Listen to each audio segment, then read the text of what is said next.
Okay, everyone, we're going to get started. I want to welcome you all officially to our webinar today. I am Judy Browse. I'm the Executive Director of NIIE, and we are really excited to have you here for a really great topic all about deliberation and how can we work better together to look for common ground and work together as a society to address common challenges. And you're going to hear a lot more about deliberation today from Kristen, Don, and Beth, really wonderful speakers. We'll introduce them in just a minute, but it's really important that we take a minute and think about how do we better talk to each other in a democracy to move forward and address some of the complex issues. And we've worked for a long time to support deliberation as a really important approach to engage people of all ages in meaningful public dialogue. And I remember at Kettering, we used to work with the Kettering Foundation, that it's a different kind of talk. It's designed for citizens to address complex problems and make tough choices together. And the together piece is really important.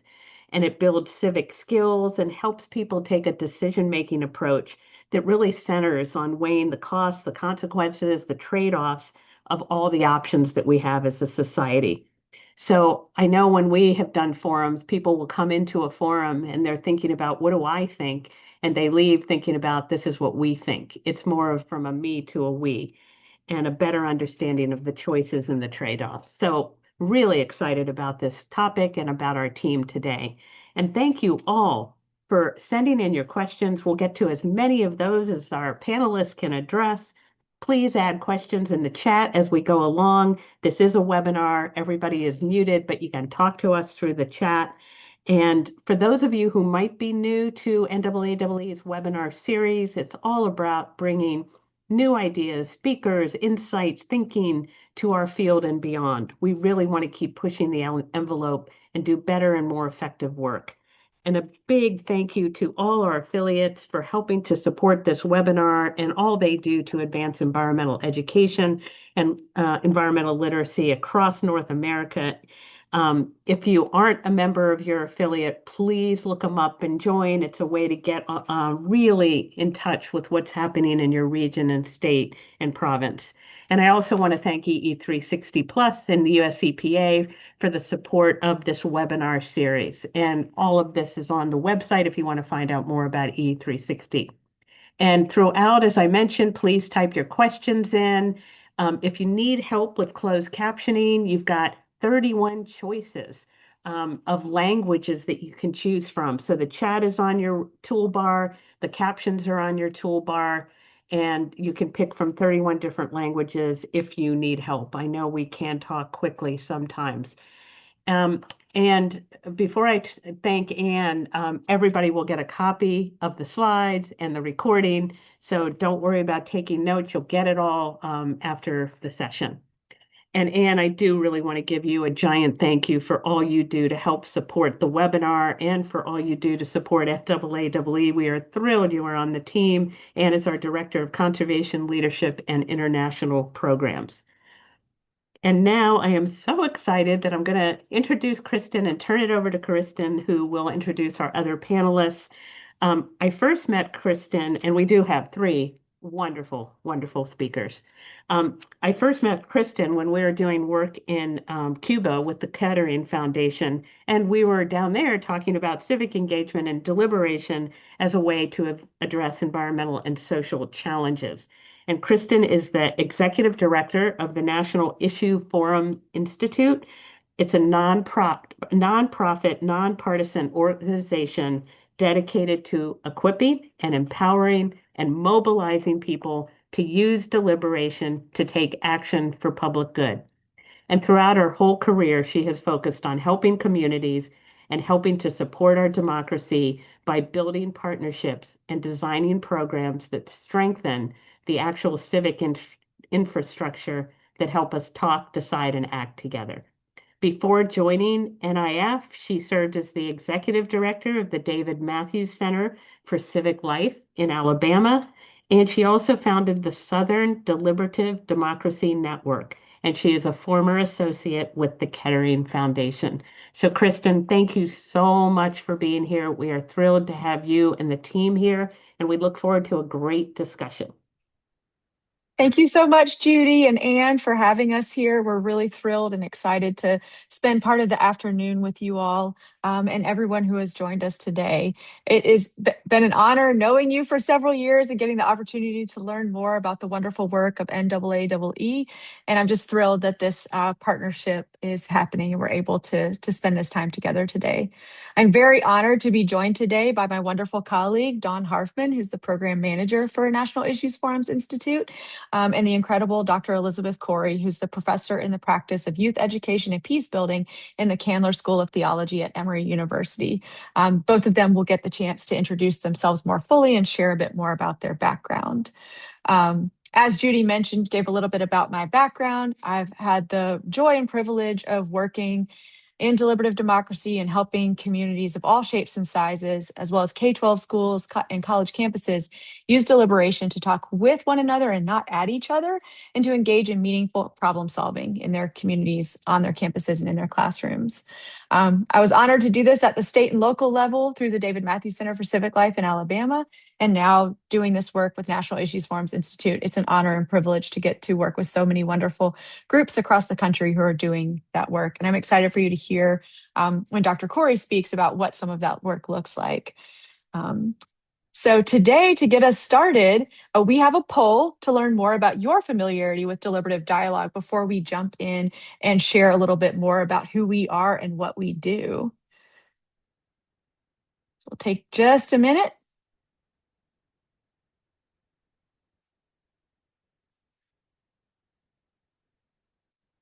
And as you're answering the poll, I will say we're so thrilled and excited to not only share a little bit about National Issues Forums Institute, deliberative dialogue, and the work that we get to do, but also to hear from you. So I hope that you will not only share questions in the chat, but also your perspectives and resources and ideas and what's been working well for you.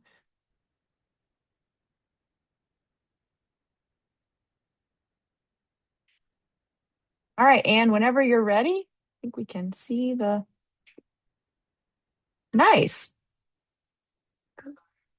I'm really excited to talk with so many of you who are somewhat familiar or not familiar at all with deliberative dialogue. So please keep the questions coming, and we're really excited to get rolling. All right. So to kick us off, I wanted to share a little bit for those who haven't interacted with us before about the core belief that animates everything we do at the National Issues Forums Institute. And that is that we believe that solving public problems requires public participation. For more than 40 years, NIF or NIFI, whatever you want to call us, has worked from the premise that democracy is strengthened when people are equipped not just to talk, but to decide and act together on the issues that affect their lives. So our mission is to equip, empower, and mobilize people to use deliberation to take action for the public good. We live out our mission by supporting people and institutions, organizations, informal associations, and others in building the civic capacity needed to talk, decide, and act better together across divides around the issues that people care most about in their neighborhoods and communities. So, what are national issues forums? We get that a lot because of our name. So what are national issues forums or deliberative forums that use the NIF model? National issues forums are locally convened, nonpartisan, multi-perspective discussions on issues that affect our communities and the nation. They're generally led by volunteer moderators who help groups weigh choices, consider trade-offs, and identify shared direction for action. We produce nonpartisan discussion guides on national issues, but we also work with individuals and organizations to equip them to frame local and regional, as well as national issues for deliberation. And in just a few slides, you'll see examples of those issue guides that we've created. In fact, some were done in partnership between the Kettering Foundation and NAAEE that we're really excited about. Wonderful resources for deliberation on environmental issues. Right. Next slide, please. So what is deliberation? At its core, accidentally skipped ahead too far. Deliberation is both a civic practice and a decision-making process. It strengthens democracy when individuals, institutions, and governments find ways to talk and work with one another, especially when problems are complex and disagreement is very real. I think Judy's intro really helped highlight that fact. At NIF, we often describe deliberation through the talk, decide, act framework. We see deliberation as beginning with talk, but not just sharing opinions. It's talk that helps people understand how an issue affects their lives It also helps them understand what others are experiencing around that issue and what values and tensions are at stake. Deliberation helps people move from talk to decision making, where they weigh choices, examine trade offs, and make judgments together about what direction makes the most sense given competing concerns, values, and trade offs. At its heart, deliberation helps us wrestle with the question, what should we do about X? Deliberative decision making leads to action, where individuals, groups, and institutions identify concrete next steps and shared responsibilities. Deliberation matters because it creates a bridge between conversation and action, between civic voice and civic responsibility. So we often use the words of deliberation, dialogue, discussion interchangeably, but they're not quite the same. Each serves a distinct democratic purpose. When we mismatch the tool and the goal, frustration can often follow. But when we choose intentionally, conversations become more productive and more legitimate for communities. So debate helps us put the strongest arguments forward. It sharpens reasoning and tests claims. Dialogue helps people understand lived experience and perspective. Discussion allows ideas to surface freely, often without a structured endpoint. And deliberation helps us wrestle with hard choices and competing values to move towards shared judgment. Now, I want to be clear in our democracy, we need all types of civil discourse when done well. Deliberation is just one of those tools. This deliberative talk, decide, act approach is especially important right now. National research shows that while a strong majority of Americans feel a responsibility to engage across difference and they prefer collaborative, goal oriented efforts over dialogue alone, structural opportunities to actually act together remain limited. That gap between intention and opportunity is exactly where deliberation can serve as a bridge. Deliberation can be a tool to move from talk to collaborative action and to rebuild civic trust in the process. And this learning comes from More in Commons, the Connection Opportunity Report. I highly recommend checking that out if you're not familiar with it. So, as I mentioned, deliberation is not a silver bullet. So, when is it useful? Deliberation is not the right tool for every situation. Choosing it thoughtfully matters just as much as doing it well. Deliberation is most useful when people face complex, values based, shared public issues, situations where there's no single right answer or technical fix, and where progress depends on balancing competing priorities, interests, or moral considerations. It's also most useful when the problem is complex and affects many people. Deliberation can help groups make sense of how different concerns connect. Issues like housing affordability, education reform, public safety, or health are not isolated problems. They're interconnected, and deliberation helps us see those connections. Deliberation is also helpful when people disagree but must live with shared decisions. Deliberation provides a structured way to listen across differences and seek common ground, not by erasing disagreement, but by making it workable and productive. Disagreement can be a really beneficial thing. And so deliberation helps us make it productive instead of leading into a shouting match. It's also helpful when decision makers need public legitimacy or insight. Deliberation helps surface informed public judgment, not just preferences or opinions, but what people really value most and what trade offs they are prepared to accept around the issues that they care about. A very critical caveat here: deliberation should not be used when a decision has already been made. Asking people to participate in decision making when the real goal is only to inform them undermines trust and damages credibility. This is a lesson we often share with elected officials or public bureaucrats who are trying to engage the public well and figuring out where deliberation is most helpful. It's not a good tool for informing the public, but rather for engaging them in critical thinking and decision making and moving to action. It's also helpful when communities are ready to move from talk to decision and action. Deliberation clarifies priorities, builds commitment, and strengthens coordination. And when trust and civic capacity need rebuilding, deliberation can help restore confidence in one another and in the community's ability to solve problems together. So now we want to hear from you. What issue would you most like to see your community deliberate about? And I'd love for you all to drop some of those into the chat so we can start hearing from you about where you see the usefulness of deliberation or what issues are really proving challenging to find workable solutions to in your community, on your campus, or in your classroom context. And now I'd like to turn it to my wonderful colleague, Dawn, to take us through the next part of our conversation. Dawn? Yeah, hi everyone. I'll just briefly kind of introduce myself. Kristen mentioned I'm the program manager with National Issues Forums Institute, but I also, prior to this work, I have a background in some environmental education myself, so I was super excited to, be here today and talk with you all. So, So yeah, so to kind of frame our deliberative conversations, what we often work with is it's called a framework, and these in National Issues Forums Institute, we have deliberative discussion guides or issue guides, they're often called.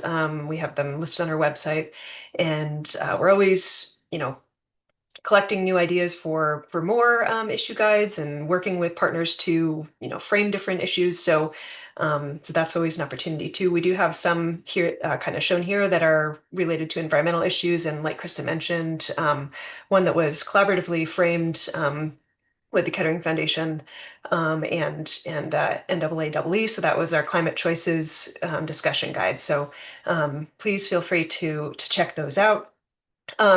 These deliberative discussion guides are kind of have always a certain structure that supports sort of a conversation that is avoids the polarizing discourse that can often dominate these kinds of conversations. So it consists of a well-researched, nonpartisan background information section. And then each approach is framed. And so there's always at least three approaches. So again, to avoid that sort of binary kind of thinking that we often fall into. And in each approach, sort of proposed approach, there are listed trade-offs. And that's a key piece of our, deliberation as we'll continue to kind of explore here today. I'm always considering the trade-offs of all of the different approaches that might be one's first choice, but then you always have to think about the different sides of it, right? So the trade-offs and then also potential action items for each approach are also included in this framework. And so yeah, please check those out. And we have other trainings and workshops that can kind of explore these in more detail as well. So aside from the NIFI issue guides, we also wanted to talk about that there's an option to frame issues yourself, and there's extensive trainings that NIFI offers to walk you through the process of doing that. And so this can make sense if there isn't an existing NIFI issue guide or like other issue guide besides the ones that NIFI offers on the topic that you're trying to address, or if the topic that you're trying to deliberate about is very specific or very localized, or if you or say your students, if you're working with students or your community, would like to gain the insights and experience that comes from the process, from this working through this process of framing an issue. And so that process includes the ones listed here, but again, we have extensive trainings that go through these steps in greater detail. This can be a great learning opportunity for young people, students. We have examples of college students framing deliberative discussion guides in like a semester class, and we'll hear from Beth later on about an example of youth framing an issue guide for their churches. And so when done well and thoroughly, the process of framing a full NIFI-style issue guide really is quite a process. It can take, a matter of months or even longer, but there are also ways to create sort of less comprehensive versions of issue guides, one-pagers, little placemats, sometimes we call them, or even 3 to 5 page versions. And we also work with partners to adapt and localize issue guides as well.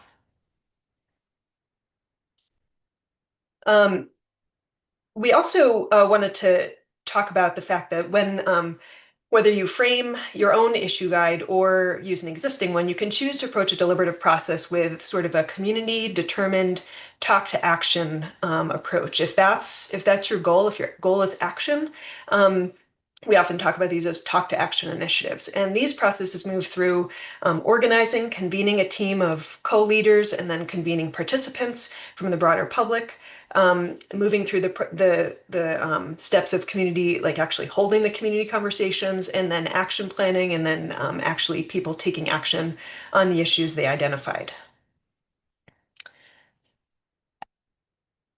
So one example of this is a current initiative that NIFI has right now, which is called What's Next America. And so What's Next America uses an open-ended structure that walks participants through 3 series of deliberative discussion questions where communities identify where are we now, where do we want to go, and how do we get there? And then that's often followed by an action summit. This was based on work that was done in West Virginia and in Alabama, starting about 10 years ago, and we found success there. Now, communities here, when we talk about communities, we're talking about that word broadly writ. So we refer to local communities as well as K-12 schools, classrooms, higher ed spaces, or other types of campuses, churches, youth groups, etc. And in this initiative, NIFI provides resources, coaching, support, and also exploring potential opportunities for future seed funding. And we encourage you to learn more. That QR code will take you to a form to get more information about that. What do all deliberative models, these different models that we've been talking about, what do they all have in common? They all consist of framed choices, not open-ended venting. They consist of trade-off exploration. So what are we willing to accept? Not just what do I want, but what am I willing to accept? And then they all move in some way towards a shared action or direction. So why deliberate on environmental issues? Before I started working in this field, I used to be a researcher about political polarization and common ground on environmental issues.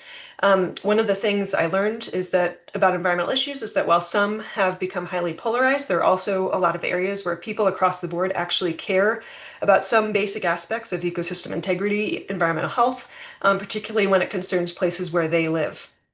But these areas of common ground often get missed when all we hear about environmental issues is talking points from both sides of an issue, right?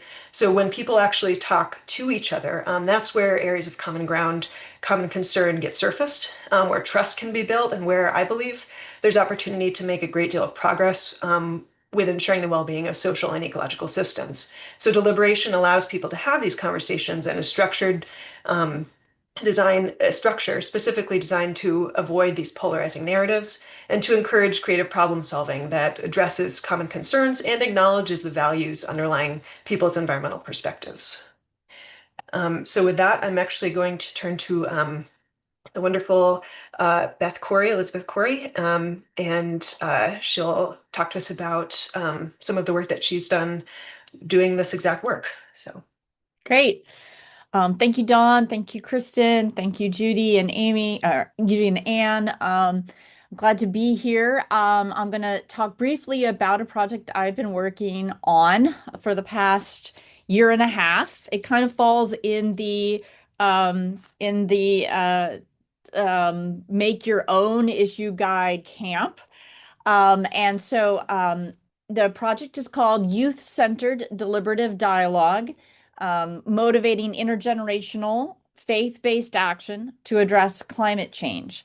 And my project is funded by the Louisville Institute, which is an organization that is specifically cares about research that helps strengthen the North American church.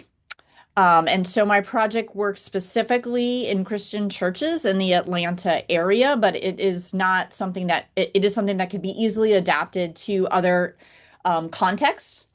And my partner on the ground here is Georgia Interfaith Power and Light, which is based here in Atlanta, but is statewide. And so I'm working very closely with them. Part of what we hope will come out of this project is that I will have a series of curricula and issue guides that GIPL can then continue to use with their faith-based organizations that they work with. So what Georgia Interfaith Power and Light does is help it's interfaith, but it helps faith-based organizations green their communities. So, what did I do? So my big sort of question, what if question, is what if congregations engaged in an innovative practice, that is deliberation, that centers young people's perspectives and ideas, invites collective reflection on values and purpose, and equips the whole church for meaningful work in the world, which I think is what deliberation does so well. It invites collective reflection and equips people to actually make some decisions to move forward in action. And so what I pitched to the Louisville Institute to get the funding for this research was, let's find out, could this practice help congregations move forward on climate change initiatives in ways that take seriously youth perspectives? So to kind of back up and do a little bit more of my own introduction, I teach in a seminary, a theology school. I work mainly with master's students, and my field is religious education and youth ministry. And I have a particular passion for centering young people. And when it comes to climate change and environmental issues, these are the people who have the most at stake, and they're the least listened to, particularly in churches. And so part of my hope for this was to make sure that young people's voices were at the center of the process and then be able to then pull in the rest of the congregation so that when they move to make decisions about what to do to green their church, they have taken seriously the young people who are members of their church. And so the images here are actual images from some of the churches that I have worked with. All right, so the overview of the project, I'm working with 4 different church organizations. They're of different denominational perspectives, Catholic and Protestant, and different Protestant denominations.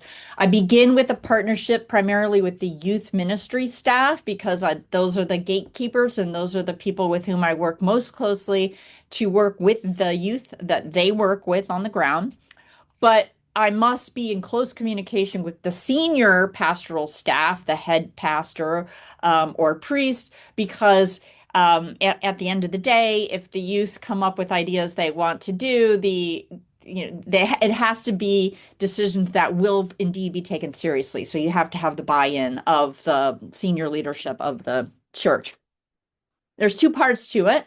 Part 1 is I work with the youth directly to actually develop an issue guide using deliberative pedagogy, which is a little bit different from a deliberative forum, but it has the same commitments of encouraging people to consider trade-offs and benefits from particular action. Whoops. And so I have done this with 5 sessions, either during their Sunday morning Sunday school or their Sunday evening gathering. And I'll say a little bit more about what each of those 5 sessions look like. But that's part 1. And then it culminates in part 2, which is an actual issue guide that we have developed that then becomes the basis for a deliberative forum that is aimed at actually deciding what is this church going to do to green the church. And to incentivize and make real that the decisions matter, my research grant provides a $1,000 mini grant to the church to put towards action they choose to do. So as they're thinking about what are their next steps in greening their church, they're seriously considering, okay, how do we want to spend this $1,000 to seed our project? So here's an overview of the curriculum. This first session is when I introduce them to what deliberation is. It is also, if you've ever done a deliberative forum, there's always the beginning part where you talk about your personal stake. Why do you care about this? Why did you show up today? And so in this case with the young people, I'll ask them questions like, how does climate change impact you personally? Or do you want your church or your youth group to act to address climate change? And if so, why? They have sort of 2 different stakes. One is directly around climate change, but the other one is really about their church and they're wanting their church to actually act, right? I also give them some time to be able to put on note cards or sticky notes, some of their concerns or hopes that are anonymous. And I keep that. I gather everything all along the way so that this will make it into the issue guide at the end. So taking seriously whatever they think might be the challenges to the work we're about to embark on and what they hope will happen. Then there'll be 3 more sessions, 2, 3, and 4, and that's where we focus each session on one of 3 approaches. So typically in an issue guide, there are about 3 approaches or options that are highlighted. I always say never 2 because then you're in a debate sort of format, but at least 3, sometimes 4. And so in this curriculum, the basic format is I introduce the particular approach for the day, and its underlying theory of change, which I'll go over in a second in the next slide. Because this is a faith-based context, I make connections to theological or biblical sources that sort of support this approach.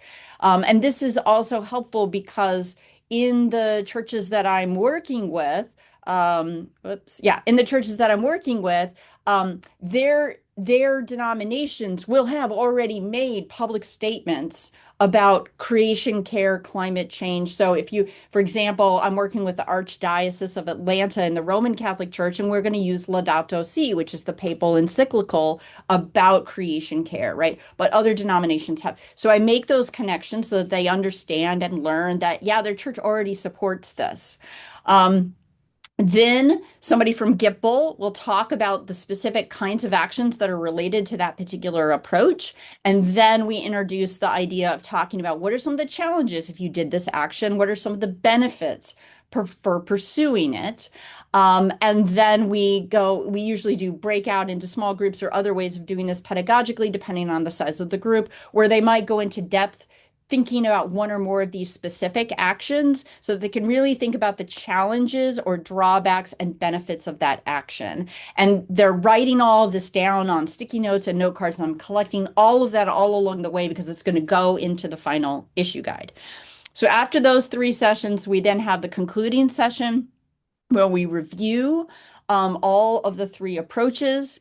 I've done a couple of different ways of doing this, but a kind of World Cafe, if anyone's familiar with that kind of pedagogy, a World Cafe essentially is that you have sort of different stations with butcher block paper, and you have a group go and they write their responses directly onto the butcher block paper in response to a prompt. Then they move to another station and another group comes, so that you're building on what's has been written by the group before you, and you're engaging. That's a great way pedagogically to get a lot of feedback from a large group, but in smaller chunks of people moving through physically. So if depending, I've had to adapt a little bit with different churches, but they're either kind of going through and adding their thoughts about the different challenges and benefits to tell me which they think are the most important to include in the final issue guide. And I give them a bunch of dot stickers and they have to vote. We call it dotocracy, and they have to vote on which are the actions they most support, or the challenges they're most concerned about, and the benefits they're most excited about. And then it culminates in an actual deliberative forum where the issue guide that the youth helped me create is the center of the dialogue, but it's an intergenerational forum, and the youth are spread out at the different tables with the adults there at the table. So then, let's see. All right. Whoops. Okay. So briefly, I mentioned that there's a sort of theory of change underneath the 3 different approaches. So for this, I developed 3 different main approaches to what should our church do, or what should our youth group do to green our church. The educational approach, which the theory behind that is you can change the world by changing individuals through consciousness raising and skills building. And then we give them examples of, you can bring in a guest speaker from GIPL. You could do a service learning project like a river cleanup and then learn about watershed, how the watershed works in Georgia, for example. We can do a field trip to the Hard to Recycle Center, which is called CHARM here. And then Georgia Tech happens to have like the greenest building in North America called the Candida Building. It's a living building, so they could do a field trip to go see this, right? That's an educational approach. Also, a lot of denominations do disaster relief training, and so we talk about that. The young people love the idea of like learning how to run the solar panel truck when power is out in their neighborhood, and making their church like a center for where people could go to juice up their phones when the power is out. And they've also talked about, we learn when we teach younger children. So can we teach in the children's Sunday school class? So that's the educational approach. The practices approach or policies approach, that theory of change is that we change the world by changing the culture of our own community. So by modeling different ways of living and providing communal support to participants who want to live differently. So that means when you come into our church, you will have to compost. You will have to recycle. We have lights that go off automatically. We have things already built into the physical plant of our building, into our policies that change the way you live when you step on campus. And that it starts to form you by being part of that. So that could include changing the physical plant, building trees or a pollinator garden on the church grounds, or even a community garden, composting, collecting hard to recycle items, getting an energy audit, upgrading your physical plant. GIPL offers energy audits that they can do for congregations, for example, developing zero waste policies for your church event. And then finally, the advocacy approach. That theory of change is that we can change the world by advocating in the halls of power to change policies so that they will change how institutions operate and in turn change how people live. So that includes, we live in Atlanta, so you want to go down to the Georgia Capitol and be part of the lobbying day. We can write letters to our state representatives. We could write a group letter to the local newspaper. Something that is particularly attractive to young people who are under 18 is that often in a denomination like the United Methodist Church, the Presbyterian Church, youth have the right to vote on policies in their churches and at their denominational level. And so getting them to realize that they actually do have power to shape policy in their church in ways that they can't as much in the secular side of things has been very inspiring for them. So each week, if you're imagining this, 1 week's on the educational approach, 1 week is on the practices approach, and 1 week is on the advocacy approach. And then they're learning about these possible actions, and then they're deliberating. Well, what do we think is really doable for us? What do we think is doable for us as a youth group? What do we think is doable for us as a church? So here on the picture here is an actual issue guide that we created for one of the churches. I'll just briefly just say that youth were involved at every step of the way, from getting like a smaller team of youth to actually survey their peers to get their ideas about different actions. And so that becomes part of how I created the 3 different approaches. Getting their feedback during the Sunday school or 5-week sessions that we were doing, getting them to vote on which parts they think should go into the issue guide. Then we had 2 different ways of doing the forum. We had a more traditional deliberative forum in a NIFI style forum where people all came into a room. They were we had a meal, they had different tables, and we would make sure the youth were at different tables so that there were youth and adults at every table, and then they're actually moving through the issue guide, deliberating. One of the things that I adapted for my last church is it was like a 60-person youth group that included 6th graders all the way to 12th graders. And I just realized sitting around a table talking was not going to work with the 6th and 7th graders, not for 2 hours for sure. And so instead I just decided to call it a movable forum, and a little bit like a World Cafe. So they actually literally moved around in smaller but cross-grade teams. So a 6th grader and a 12th grader and 10th grader all on a team together with a youth group volunteer, adult, and they were moving through, deliberating together, doing essentially the same kind of work you would do in a deliberative forum, but they're moving their bodies a little bit more around the room and writing directly on butcher block paper. And then I'm interviewing the youth at the end and doing surveys to get their feedback. So they're at every step of the way. Here's some images just to show you. So this was the movable forum that they were moving around the room in these small groups and literally writing their feedback directly on there. They were literally writing what they saw were the drawbacks and what they saw were the benefits. They also had open space to add new ideas of actions that they wanted to do. And so this picture in the upper left-hand corner was the guiding questions. We said, are there any other action ideas that you want to relate, to add? Which of these actions do you think would be best for your youth group, and which are challenges or concerns that we need to consider? That was my alarm went off to make sure I didn't yammer on too long, so I'm going to wrap it up real quick. But this is the results, and you can see the stickers, right? Then they went and they voted on the things they were most interested in doing, and I gathered all that up and gave it to the youth pastors and the handful, the 8 youth that said, we want to be on the executive lead team to actually take all this feedback and figure out what we want to do next.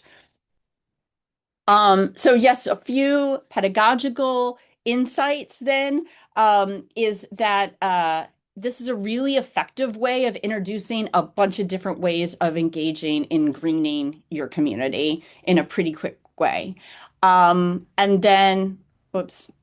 Yeah. And then I just want to say, like, one of the things that comes up every time is that sometimes the youth have pretty ambitious ideas of things that they want to do that the adults are skeptical about.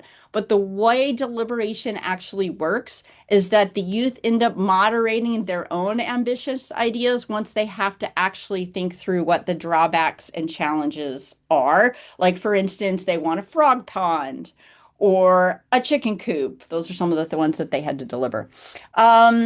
Yeah, I think I've already kind of said these things. The kinesthetic learning really helps with young people. So I'll stop there because there's so much more to do. Thank you, Beth. That was incredible. And I hope hearing Beth's example helps make the process and the practices seem a bit more real for folks. And so what Beth shared is a wonderful example of when a group already has a lot of common ground around environmental concerns and a lot of common ground around the issue at hand. But one of the questions that we got leading up to the webinar asked a little bit different of a response. How do you work with groups that are not just having intra-group deliberation and dialogue, but really need to connect intergroup and work across very deep divides and strident disagreements? And so the question was, I just dropped in the chat, how can community-based orgs support teachers who want to explore issues of environmental justice in their class, but fear-facing backlash from, whether it's parents, administrators, or others? And so I wanted to share a quick example. And Dawn, Beth, please jump in if you have other responses or answers. And if you all have questions that have arisen based on what we've shared so far, please add those to the chat. We'd love to get to them as well. So this was not an environmental issue, but for a couple of years when I was working in Alabama, working with K-12 classrooms and community-focused youth-serving organizations that were deliberating around monuments and memorials related to history in the state of Alabama. And as you can imagine, that was a very contentious issue. The state legislature at the time was deliberating, and I use deliberating very loosely in that regard, legislation related to our history in the state and who gets remembered and how and why.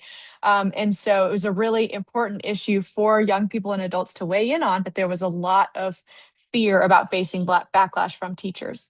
So in that example, we actually worked with the teachers to create a simple release form that showed parents exactly what the purpose of the deliberation was, gave them copies of the materials, and allowed them to see firsthand instead of having hearsay or rumors be told to them about what was happening in the classroom. And then they could, if they chose, opt out for their student, and there would be an alternate activity for their student that day. So I think there can be some opt-in, opt-out opportunities that might be helpful. We've also found that, especially in working in the classroom setting, actually having young people create a deliberation guide on a particular issue around environmental justice can be a really great way of exploring things around viewpoint diversity and free speech and things that folks might have a sense of fear around, who might be opposing those conversations in communities. And so having the students actually explore the multiple perspectives around the issue as they're working to develop a discussion guide can be a really helpful way of mitigating some of those concerns and showcasing that deliberation is not designed to quash perspectives, but to really help people honestly and thoughtfully share their perspectives while actively listening to the perspectives, concerns, and ideas and values of others. At the heart of deliberation is an opportunity to understand that we share a lot of the same values, but those values are often in tension with each other, and therefore we prioritize what we support moving forward action-wise as a result of that. So for example, our desire for security is often in tension with our desire for freedom. And so that happens internally. We struggle with those tensions as well. And so helping showcase that deliberation helps people navigate those tensions as a group. John, Beth, feel free to jump in if you have further examples or supports for how to support how community-based organizations can support those who are working in classroom contexts. And I will also check this chat to see what other questions we have. So, Kristen, one other question that came up early on from Amara was that even starting a deliberation has been the most challenging part because she said the majority of the people she interacts with on a daily basis are any combination of indifferent, disinterested, or angry when the climate crisis is brought up. Any thoughts on that? How do you get started when the community doesn't seem engaged? Absolutely.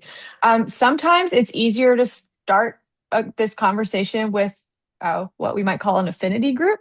So maybe other folks who are also angry about the crisis, or other folks who might not see their connection to the issue, and have those conversations in places that might seem a little bit safer for folks before asking them to have a conversation with people they disagree with.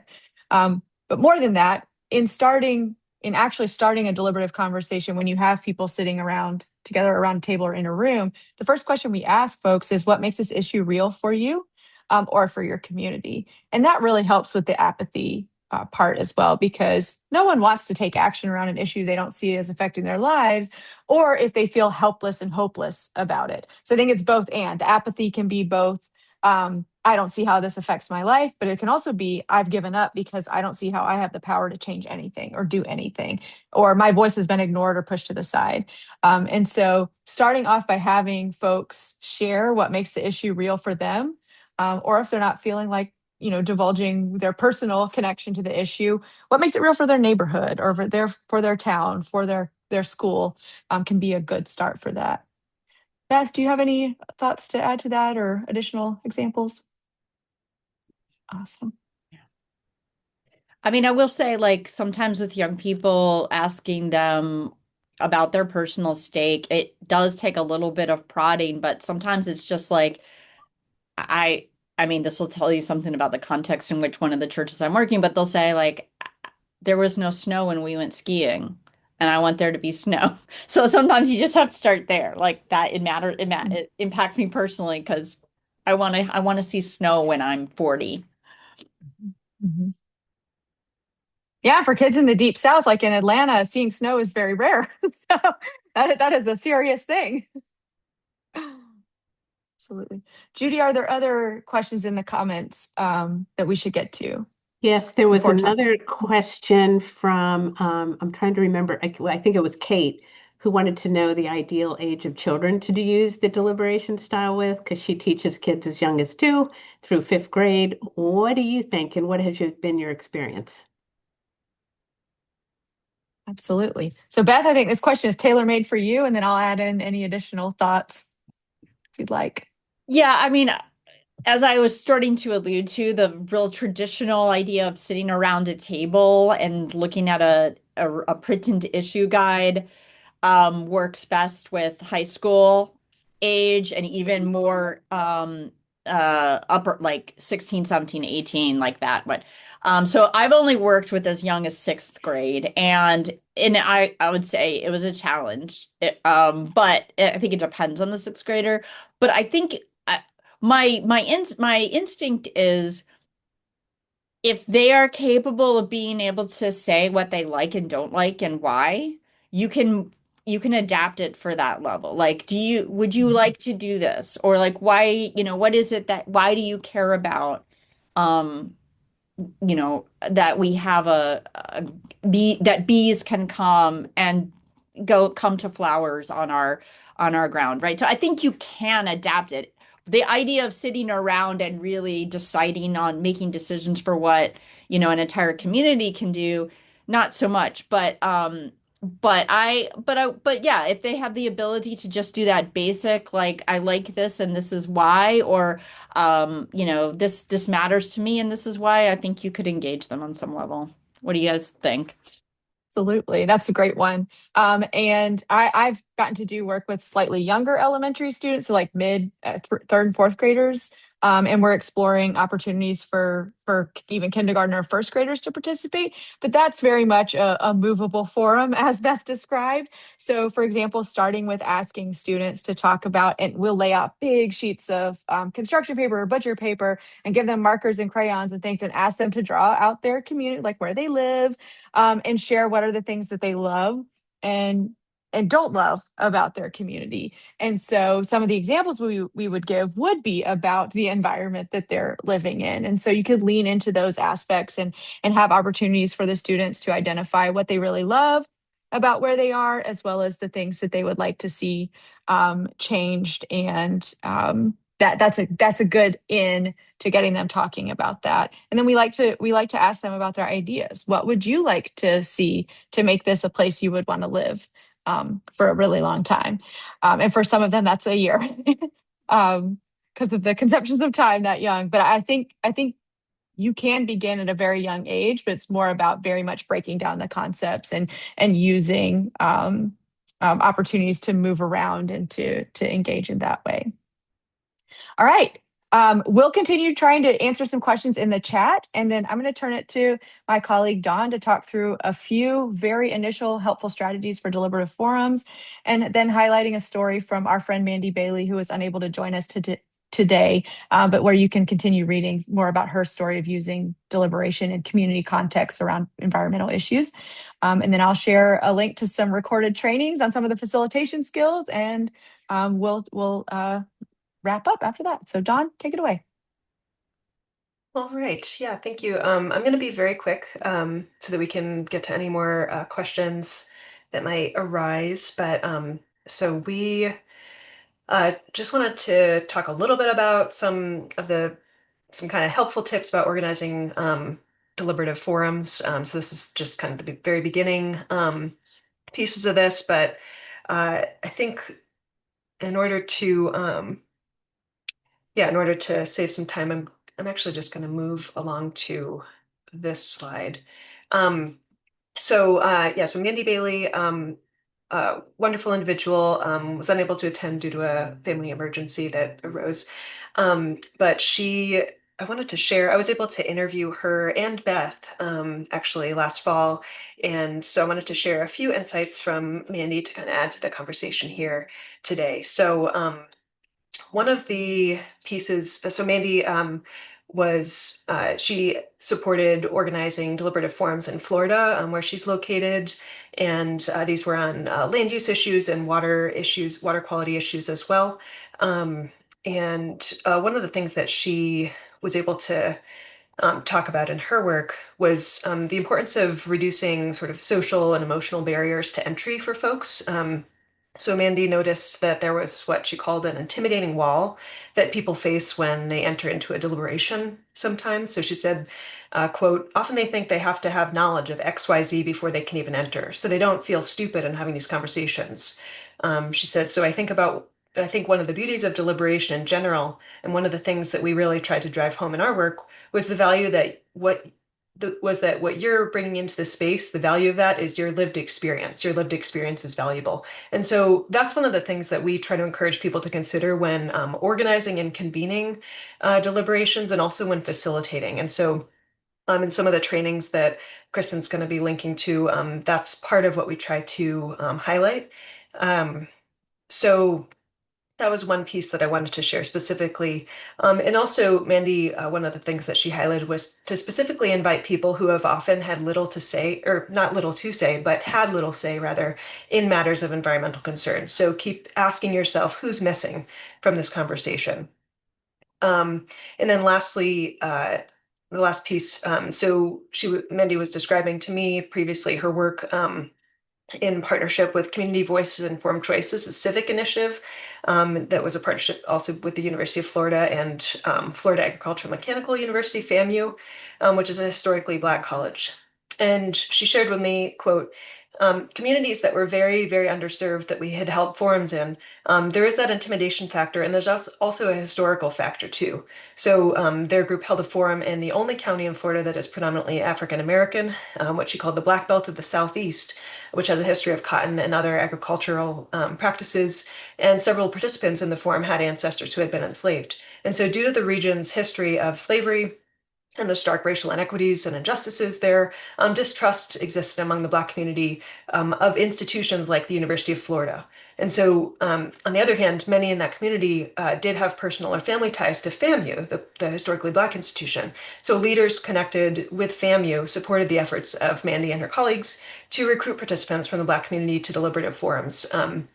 And that expanded the forum's inclusivity as well as perceived legitimacy among the community. So those were just some kind of tips from Andy that I wanted to make sure we were able to share today. Again, more on convening and facilitating and some of the trainings that Kristen's linking in the chat. Last piece here, because this was brought up earlier, is the importance of kind of words, the sort of how we name the issue. So when people are talking about issues in community, it's important to focus on how they're naming the issue, not necessarily how we might name the issue. And so so just starting with the language, the framing that people are already using, avoiding jargon. Environmental issues can often have a lot of jargon. We don't, that's doesn't really resonate with a lot of people. One way to support that work is to actually consult with local leaders in the community about how people are talking about these things, and also to steer clear of buzzwords and sort of triggering language. So one resource that we wanted to make sure we shared was this resource from PACE, the philanthropy. Oh gosh, I'm gonna forget the acronym here. For active civic engagement. It's a Thank mouthful, just like us. Yeah, thank you. And so they just recently released this 2.0 version of their How to Talk Bridgie, which is a cool name. And so these are civic related words that they rated as to how like bridging they are, or how how not divisive they are. And so we can also think about these in an environmental context too. But wanted to share that. And I think we will move on here. I think Kristen might be. Yeah, Skipping. we're Yeah. running out of time, and so Okay. I'm going to drop links to trainings in the chat that we've already recorded around these themes that we were going to cover next, and just end by saying how grateful we are to NAAE for allowing us to share today and for the opportunity to talk with each of you. It's been a lively and wonderful chat. I've enjoyed the conversation, and I will put up my email address and Dawn's email address and encourage you to reach out to us. We're here to help. Kristen and Beth and Dawn, thank you so much. We could have stayed on for a lot longer. You have so much to share. Everybody will get a copy of the recording and all of these slides. Thank you, Kristen and Dawn, for letting us share these. We really appreciate you being here and the work you do, and we look forward to continuing to work with you on these issue forums. And Anne had put a link in the chat to the issue forums on our website. And I encourage you to take a look at all the different ways that people frame the issue guides and the different experiences you just heard about how to conduct a forum, how to think about it, how to frame a guide, because there's a lot to it. And it's a great way to get people to start talking. And it is hard to get people to start talking, especially right now. So thank you to all of you for what you're doing. And I'm going to turn it over to Anne to close us out and talk about a few things coming up. But you'll get all of this. And thank you all for being here. Anne, take it away. Thanks, Judy. And thank you, Kristen, Elizabeth, and Dawn. So many wonderful tips and resources. And as Judy already said, we will be sharing the recording and the slide deck and the notes from the chat with all of you. So do not worry. You'll get it sent directly to the email that you used at registration, and you'll find everything on EE Pro, which is where you went to register for this webinar. And so to close, I just had a few more NAAE announcements before we finish off. This first one might be pretty exciting for some of you. We just launched the 2026 Youth Innovation Challenge, and these are for folks that are working to advance some really innovative ideas around marine conservation. You have to be between 15 and 30. So if that's not you, maybe you know someone between 15 and 30 that are doing cool things around marine conservation. Proposals are now open. We're going to be accepting proposals until the end of May. Winning proposals get $1,000 and an all expenses paid trip to attend this pretty cool ceremony and celebration in Taiwan. So check it out on our website. And earlier, Kristen, I think you said your NIFI mantra was solving public problems requires public participation. And so we want to offer 2 opportunities for public participation for our environmental educators. These are 2 in-person conferences we've got going on this year. The first one is our nature-based early learning conference for our early childhood educators. It's happening in San Antonio, Texas at the end of June. Registration is now open and you can learn all about it on our website. And we also have our own international conference happening in Portland. It's our 55th annual conference. It's in October in Portland. And we are currently reviewing conference proposals, so stay tuned for that. And later in the summer, we're going to be sharing a preliminary program. So more information is coming at you soon. And if you like this webinar and if you have suggestions for how we can bring new ideas to the field, we would love to hear from you. Check out this link to the feedback survey. Let us know what you think. And if you have thoughts on future speakers, future topics, we would love to hear from you. And that's it. That's all we've got. So thanks again, everybody. Thanks to all our speakers. Thank you, Judy. Thanks all of you for being here. And we will catch you on another webinar very soon. Thanks, Anne. Thanks, Thanks, everybody. everyone. Bye. Bye. Thank you. All right, the Thank hearts are you. coming. Thanks, you all. We'll see you later. Thank you. Great Thank job. you. Yeah, Great really Appreciate job nice to all y'all of you. adjusting on the fly as we cut a bunch of stuff at the end. Yeah, Good no, job. it was Yeah, good. sorry, I took up too much time. I know. No, It this was wasn't you. phenomenal. You made it real, Beth. You made it real. It was No, way it was a better than great, that. great example. And we can send these slides out. They have a lot of tips in them at the end. There's so much more we could do. So we can think about maybe a part 2. But thank you all so much. And Anne, thanks again. Great job. This was an honor. We Everybody. appreciate it. Bye. Thank you. Take care, Bye. y'all. See you soon. Bye.